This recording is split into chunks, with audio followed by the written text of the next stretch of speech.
Assalamualaikum warahmatullahi wabarakatuh. Saya Ahmad Yani dari SMP Negeri 25 Kabupaten Tanggamus, CGP Angkatan 4 Kabupaten Tanggamus. Saya ingin melakukan wawancara mengenai eksplorasi konsep modul 3.1.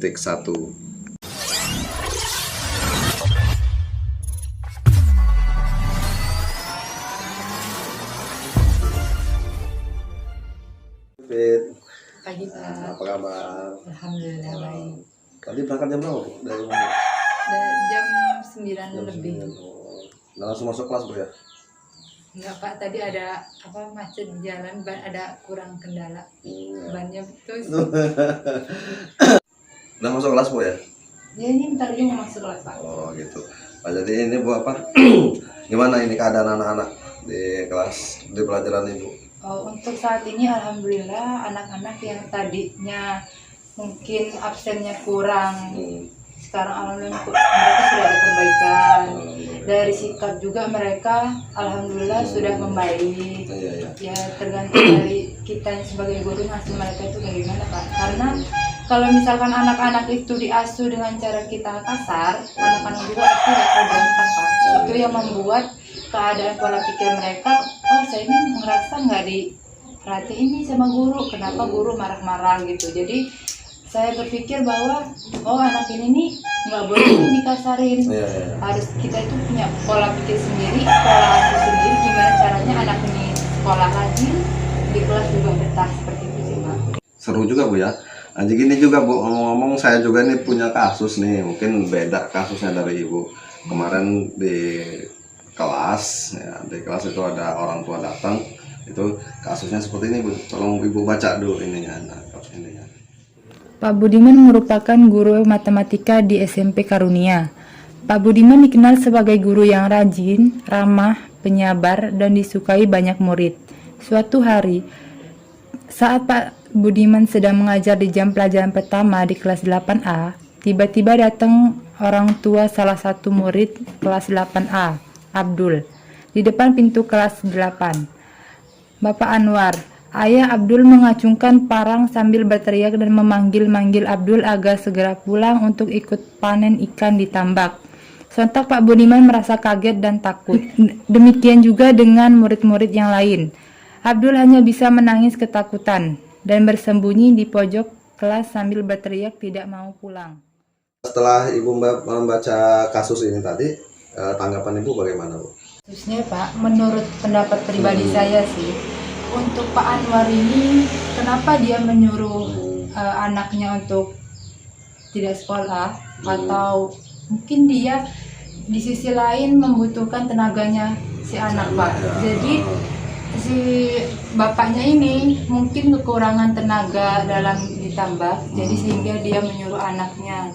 Ya jelasnya sih Pak kayak faktor ekonomi gitu loh Pak. Jadi dia butuh anak untuk tenaga untuk bantu dia di tambak. Pendapat saya seperti itu sih Pak. Gitu. Terima kasih Bu untuk tanggapannya ya tentang si Abdul tadi. Jadi Bu untuk beberapa kasus kita memiliki beberapa prinsip untuk mengambil suatu keputusan. Itu yang pertama itu prinsip berbasis hasil akhir. Kemudian yang kedua adalah prinsip berbasis aturan. Dan yang ketiga adalah prinsip yang berbasis rasa peduli kita terhadap orang lain. Penjelasan Ibu tadi, kalau saya simpulkan, Ibu ini mengambilnya dari prinsip berbasis kepedulian, karena Ibu memandang dari ekonomi keluarga dan orang tua mungkin membutuhkan bantuan atau tenaga dari si anak.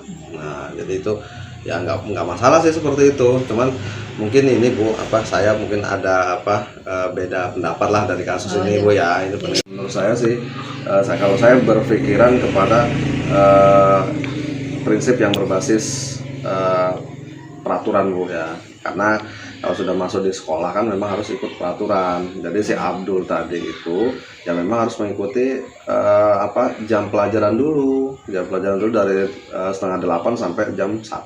Itu artinya kalau memang si Abdul ini mau kerja membantu orang tuanya ya harus ikut pelajaran dulu ya. Mungkin nanti setelah ini apa, setelah selesai sekolahnya dia pulang sekolah baru bisa membantu orang tua. Nah seperti itu sih kalau pandangan saya, karena memang kita lembaga sekolah, karena nanti pengaruh pada nilainya si anak, absensi juga kan seperti itu. Itu kan jadi perhitungan kita nantinya. Kalau boleh saya tahu Pak, dari 3 prinsip itu perbedaannya apa ya Pak? Ini Bu, apa perbedaannya antara 3 itu tadi. Kalau berbasis akhir, jadi kita itu penilaiannya nanti penilaiannya bagaimana si anak ini akhirnya gitu kan, hasilnya seperti apa. Seperti tadi kalau anak ini meninggalkan pelajaran, maka mungkin dia akhirnya bisa saja nggak naik kelas atau nilainya kecil. Nah kan seperti itu, karena berhubungan dengan absen dan tugas-tugas yang lain. Nah kalau seperti Ibu tadi, itu adalah prinsip yang berbasis pedulian, karena peduli dengan Ibu mempedulikan orang tua tentang ekonomi dan latar belakang lainnya, sehingga Ibu mungkin membiarkan anak untuk ikut pulang dengan orang tuanya gitu, seperti itu. Kemudian kalau dia berbasis peraturan, ya kita memang ada aturan di sekolah kan ya, itu yang kita pegang adalah aturan yang ada di sekolah. Jangan sampai anak-anak melanggar aturan yang sudah kita sepakati dan yang sudah kita sampaikan kepada siswa. Mungkin itu Bu, ini perbedaan dasarnya lah, perbedaan dasarnya seperti itu. Untuk sampai sini alhamdulillah saya paham Pak.